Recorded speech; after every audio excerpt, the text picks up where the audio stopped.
Hola, veus, el passat 2 de gener publicàvem la veu d'una ciutadana, concretament una veïna de la Bordeta, es queixava de que havia vist com un home deixava als peus uns contenidors d'escombraries una caixa plena de paquets de llegums. Segons aquesta dona, aquests aliments provenien de donacions fetes al Banc dels Aliments de Lleida, on ella hi col·labora. Per tant, aquesta ciutadana estava totalment indignada pel fet de que les aportacions fetes per la gent solidària, amb molt d'esforç, acabin a les escombraries en lloc d'anar a parar a les llars de qui realment ho necessita.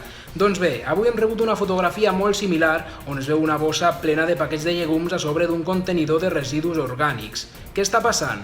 Realment aquests aliments que aporta la gent solidària van a parar a mans de qui realment ho necessita?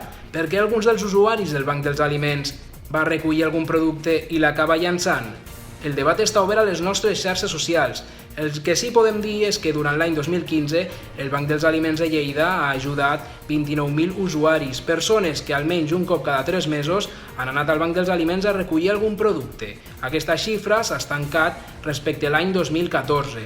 També hem de dir que el passat mes de desembre va finalitzar la 7a edició del Gran Recapte del Banc d'Aliments de Catalunya, on es van aconseguir recaptar 4.600 tones d'aliments, 305 de les quals a la demarcació de Lleida.